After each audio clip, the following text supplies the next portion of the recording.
Dedicated to my people, black people in every hood and every city. May we always rise together.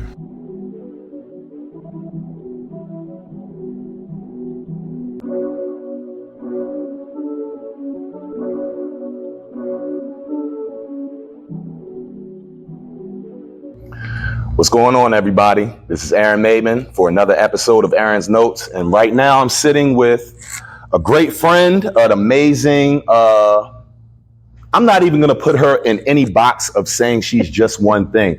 An amazing human being, one of my favorite people in the city of Baltimore, one of my favorite people in the world, Miss Erricka Bridgeford. How you doing? Hi. I'm all right. How you doing? I'm doing really good. You good? I'm amazing. I am, yeah. Now, for those of you that don't know, there shouldn't be too many of you, but those of you that don't know, Erricka is so many things. She is the founder of the Baltimore Ceasefire Initiative. She is one of the founders and leader of Baltimore Community Mediation Center. She is doing some amazing things with the new mobilization of the Baltimore peace movement buses that the mayor has going all around the city today. And she's one of the greatest advocates for peace and nonviolence in the city that I've ever known or met in my life. So I'm extremely honored to have her here with us today. I'm looking forward to a very fruitful conversation. Yay. Okay, so let's just jump right into it. Okay. As I said before, I've been an admirer of yours for a very long time. We've definitely collaborated on some things in the past. And, in terms of the people that are out here in the city that are making it the future, that the type of city that we want to see and live in the future, I think that your name is right up at the top of the list. But nobody starts off at the mountaintop, though. You know what I mean? You start off in the valley and then we start making our journey. So where does that journey start for you? I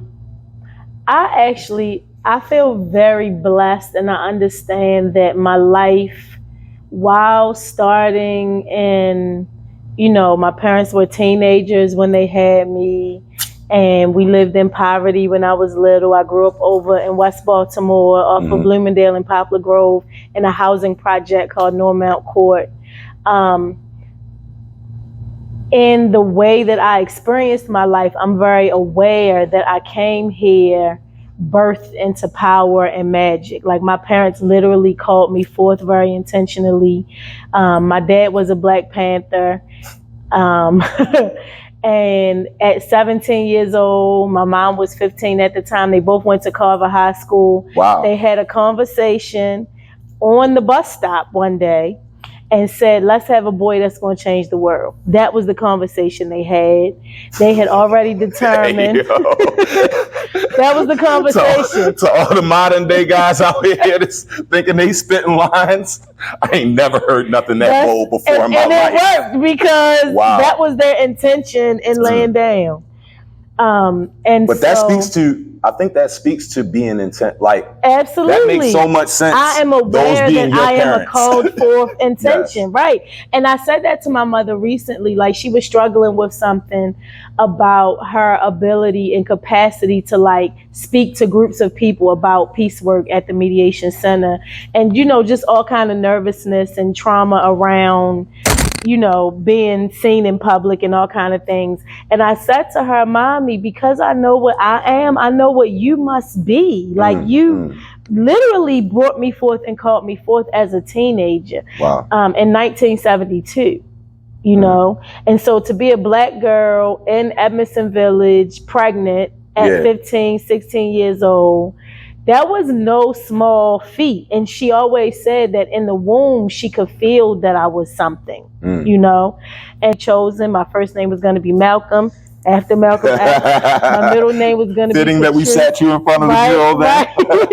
Patrice, after Patrice Lumumba would have been my middle name. And so because I was a girl, that did not sway their, they were like, okay, so a girl that's going to change the world, right? And so they named me Erricka after Ericka Huggins and Angela after Angela Davis. And so it is not lost on me that had I been born a boy, I would have been growing up looking at legends who were gone Yes. already, right? Slain heroes, and trying to understand their thought processes. And I wouldn't have seen them evolve in their lifetime. Yes. But because I was named after women, these two women are still alive and well and doing work in the world. And I've been able to see their evolution from when they were who they were in 1972 when I was born. Except for Patrice Lumumba. So, well, the women, no, Yes, but the women I'm yes. named after, Erricka Huggins and Angela Davis, are still here. Yes. Doing absolutely. work. And so I'm able, like I've been able to have email conversations with Erricka Huggins, and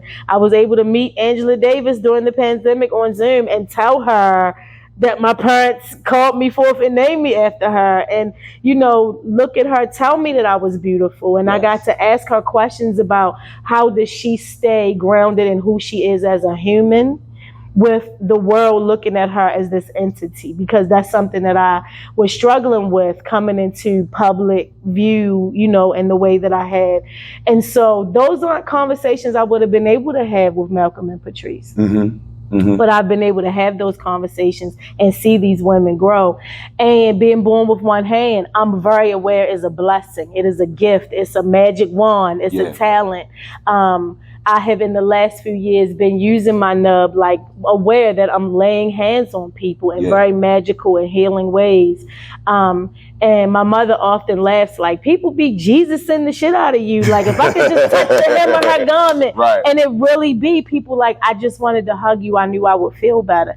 That's not a small responsibility. I've said that to you before. You know what I'm saying? Like, look, it's been too long since I've been able to give you a hug. And It's not something I take lightly, that my nub is a thing specifically. So being black, being in a female body, and I'm aware that I'm what I call gender flexible. So I guess because my parents called forth boy energy, I'm very much male and female, and so like in 300 Men March movement, I was a leader in a movement of men.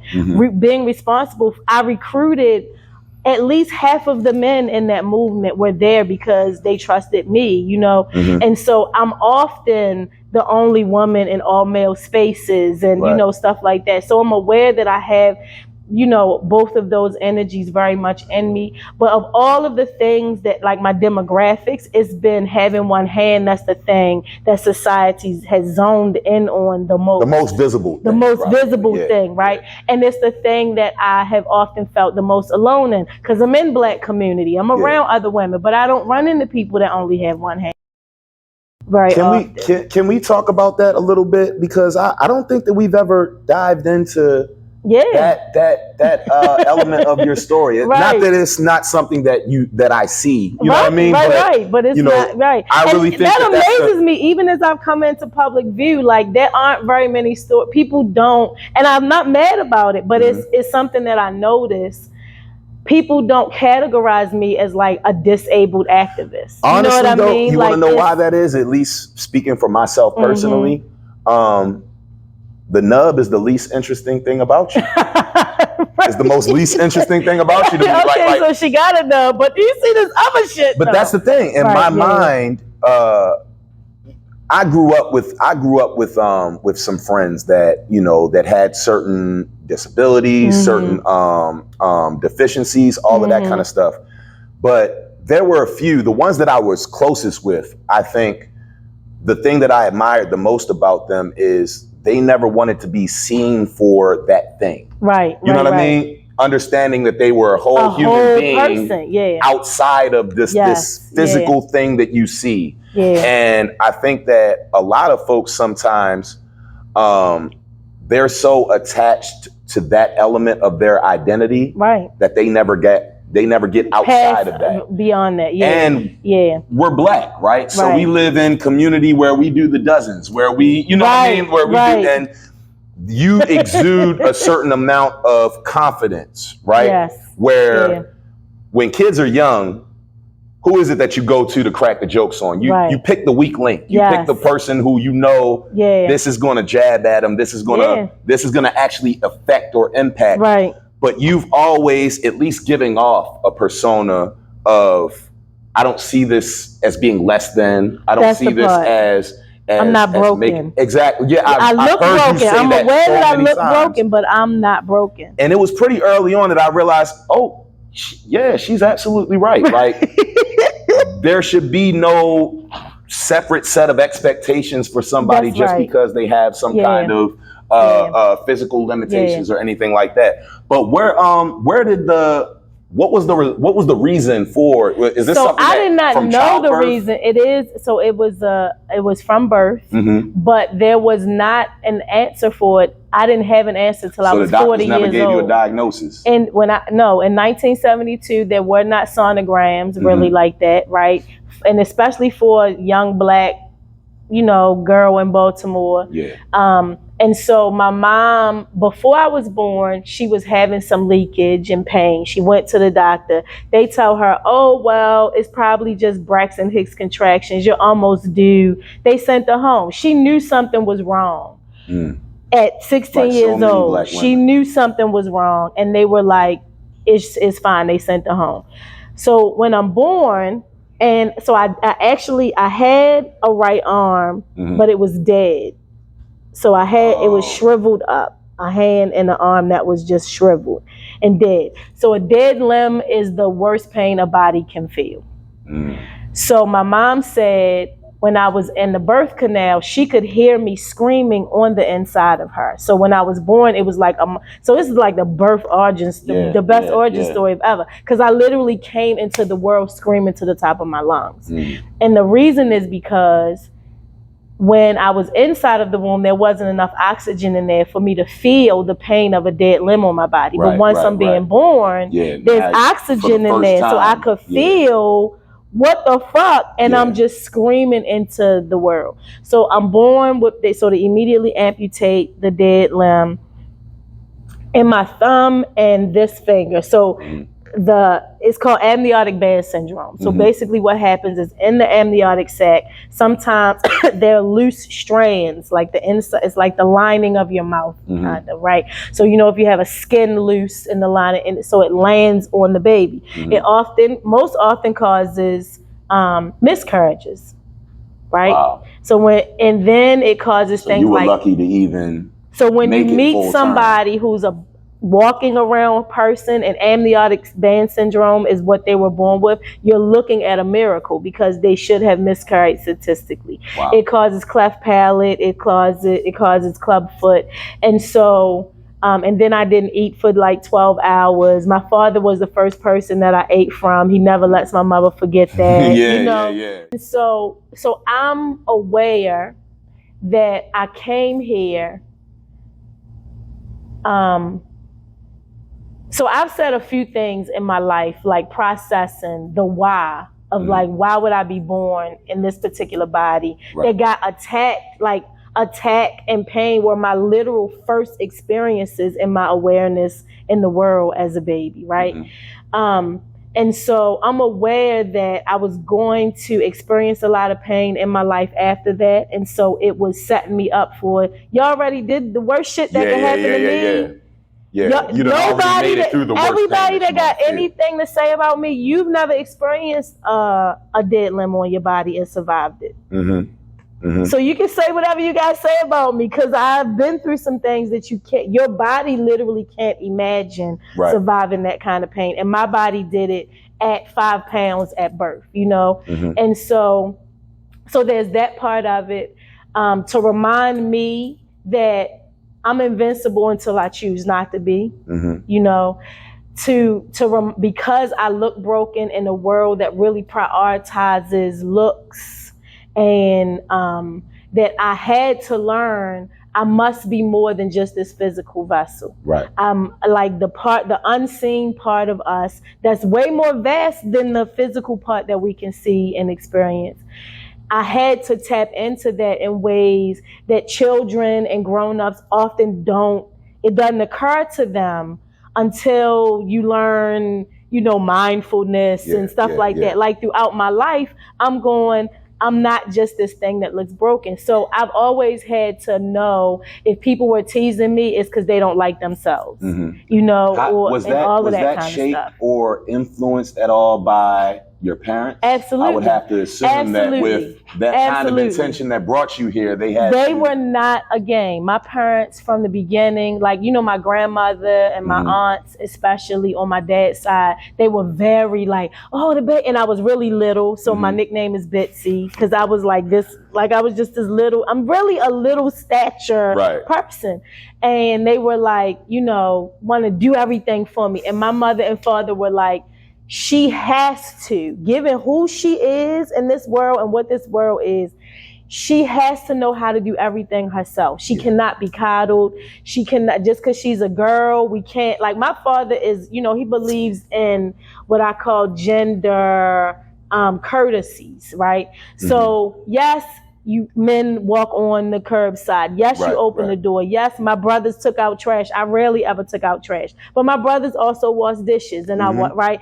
And so his thing was, if there's a man around you, yes, he as a man shouldn't be letting you carry heavy shit and doing certain kind of things. But it's not because he thinks you can't do it. Right. So he built, my parents built me. That's a foresight that I don't think a lot of men don't have. And as a teenager in the 70s, that's huge. He as his first child, he instilled in me, you are strong, you are powerful, and if any man in this world does not treat you and look at you the way I do, they are not worth your time. Right. So I'm to be protected and I'm to be honored in my own strength. And that's a thing, right? And so because so I knew how to tie my shoes when I was 3 years old, but also I was talking at 5 months old. So if you are any parent of any age and your child starts saying words to you at 5 months old, you have to acknowledge this is an ancient wise being that we dealing with right here. Like we gotta honor her independence, her thought processes. So my parents all through elementary school, if I talked back to a teacher to correct them and tell them they were wrong or anything, you know, teachers didn't like it. So I get sent to the office. They call in my house. I'm like, yeah, call my house. Because y'all getting ready had to explain to my parents what I said and what you said, and watch you end up having to apologize to me. Because my parents were very much be respectful to authority and adults, but you deserve respect as well. And so if you are right and they are wrong, it is their responsibility to admit to you that they're wrong. I think that's one of the most unspoken generational curses that our community fights, right? Yes. Like, and so many layers to that too, like, because I think we all grew up around people that know that would parrot that whole, the child needs to know their place, you know, respect your elders, no back talk, no this, no that. And a lot of that has sound foundations. I'll say it like that. Even with my kids, right? You know, I'm the disciplinarian out of me and their mothers. You know what I mean? Like I'm the harder one on them. But we all have this mindset and this understanding of, I want you to know the rules of the field that you're playing on. Yeah. Right? So if you're in the school building and this is their rules, this is their landscape, you got to know how to navigate that. Right. If you out in the streets, you know what I mean? How to navigate that. Yeah. Absolutely right. So you need to know the rules on the field that you're playing by, you know, and you need to respect those rules. Right. You know what I mean? But there are certain things that are wrong. And when you have been wronged, I can't, as your father, go and tell you to accept how this person is wronging you. That's exactly right. And just we do because that to they're our an kids elder all or the an authority figure, and then wonder why an elder ends up abusing your kid, or why somebody takes it back, or why they grow up indoctrinated with this mindset that they have to diminish their own value to be seen as acceptable. And then they can't wait to be grown so that they can then do that stuff to other people. And so for my parents, it was really like, age is not the point. Humanity is the point. Yeah. And so if you are expressing what you think is wrong, I don't care if it's to one of your peers or an adult, watch your tone. Right. You know, be respectful. Don't be mean and nasty. And you have a right to say what you honestly think and feel. Right. And so teachers and principals and everybody would get the shock of their life when my young parents, you know, coming up to the school, and, you know, teachers just know, y'all need to teach Erricka. And so my parents would be like, okay, let's slow this conversation down. What actually happened? What did you say? What did Erricka say? How did she say it? If you can't point out to me where she was disrespectful, where she was, her tone was anything, you just don't like that she pointed out to you that you graded everybody's paper wrong, right, and she caught your mistake, and then you sent her to the office for saying it to you out loud and telling you that it's not fair, that you made everybody fail. Is it fair that everybody fail? Right. Like, point out the lie. My parents are the king and queen of make it make sense. Right. And so that taught me at an early age that my voice mattered. I even had a prosthetic when I was little because doctors and teachers convinced my parents that I needed something like to help me navigate the world, right? So I had this prosthetic. It was very uncomfortable. What was that experience heavy. like? Just going from not having a prosthetic and all of that so kind I of didn't stuff have to it, now and then in school, suddenly I had it, right? So it was in my way. And of course, all your friends know that's not your. I felt like it really made me look more handicapped. It made made me feel like, because there's now a machine kind of thing on my body that's itchy and sweaty all day. And then, so I suddenly was violent. And I had not been a violent child. So I'm in school and I'm wearing this prosthetic. And now my parents are getting phone calls because Erricka keep bopping little boys upside their head and in their mouth. Because, I'm a Libra, right? Yeah. So I'm going to give you chances. Leave me alone. Okay, that's funny. That's enough. But I'm not saying leave me alone, but so many times. You ain't nobody's victim. Yeah. You know what I mean? Yeah. And my nub in itself was all right. Because this is all just bone and muscle. It's this part of your arm, right? So already, if I do like one this. of the hardest parts of your arm. That's it, right? And so with a prosthetic on it, this hard plastic wooden thing, and so now, they had to figure out like, something is differently impacting her that's making her react in violent ways. Not just the kids are teasing her, because I was used to being teased, but now my limits for it were like somebody getting getting something popped. has to happen. Somebody has to answer. And so when it was time for me to get refitted for it, I was like 7 or 8 years old, and my parents, I don't know what made it occur to them that it was my decision to make. So they came and asked me, did I want a new one? Did I want to be refitted?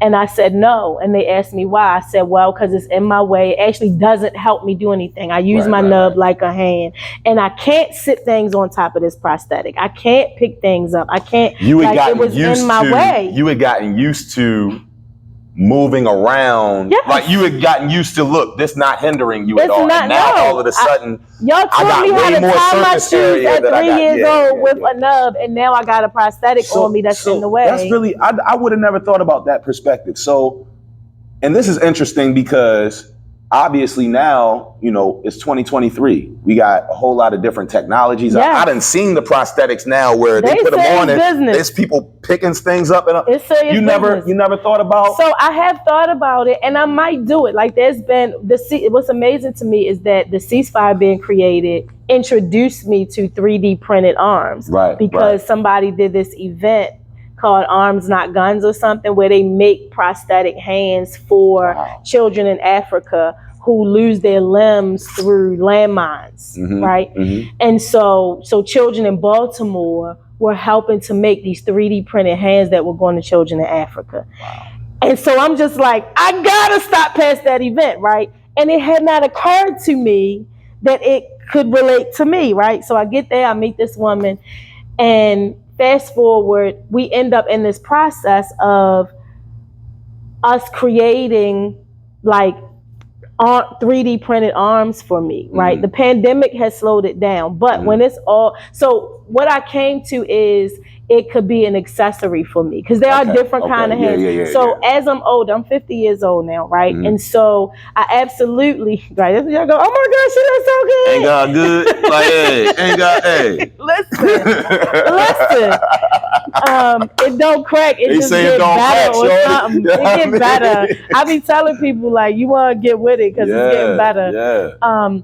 But so because I'm using my left hand double when most people have a balance, right? And I'm using my nub in ways that you don't use this part of your arm. Right. So my body has wear and tear in my joints. Oh, okay. That Yeah. normally a body wouldn't And as have. you get older, that so that gets pain a in my bit, arm, pain in my elbow, my rotator cuff gets out of joint. So sometimes, like once a year, I literally have to just not use my hand or nub for like 2 weeks. Wow. I can't drive, I can't pick stuff up. So it could be helpful, right? Because they have ones that can pick up 75 pounds. Right. And because they're 3D printed, they can do all kind of shit. I can shoot bubbles out of it. I can shoot lasers. It can play Kendrick Lamar. You really like, and I'm like, fuck that. I'm gonna have a hand. My hand gonna be a superpower. These water gun fights about to hit different. Because my right hand gonna be able to do shit that Charles can do, right? So thinking about it as an accessory, that I would have 3 or 4 different hands for my different moods, for my different, you know, when I'm doing sacred space rituals, I can have one that just shoots out bubbles into the atmosphere. And you know what I'm saying? Now, one of the things that was life-changing for me, it shifted something inside of me. So your brain is operating your body in the way that it's used to, right? So my brain has never had to navigate communication with this part of my body because it's not there, right? Wow. So that when would they kind of made be the happening for the first time. For the very first time. Wow. So when this man from Denver made the prototype of like the first example of a 3D printed arm that I could use, and he came to Baltimore so that I could try it on and just, you know, start seeing.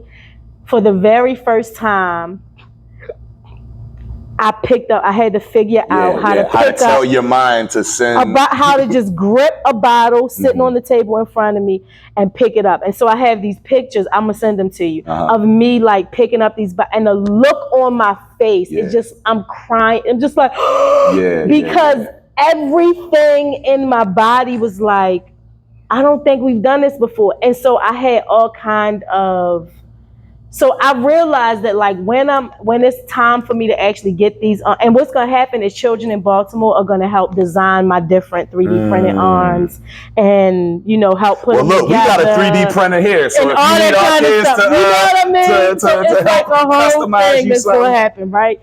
But when it's time for me to actually learn how to use them, it's gonna not just gonna be physical therapy that I'm gonna have to go through to learn mental, right? Well, because it triggered all kind of emotions just pouring out of me that I did not know that I was experiencing something that I missed that I never knew I was missing. Like just the feeling of picking up a bottle. You can't miss something that you've never had. And I didn't know I missed it, but experiencing it made me feel away. Like what?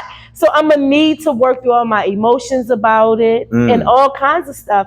And it's still gonna be, and it's like putting on earrings. Like it's not gonna be, oh, I'm wearing a prosthetic all the time, because it's not something that I need, but it's something that could be helpful. That when I'm in the mood, I can pick which one. And they got these little belts that you can hang your different prosthetics on and then choose which like one. A tool belt. This gonna be different in these streets. Y'all gonna be sick of me. Hey, yo, that's wild, yo.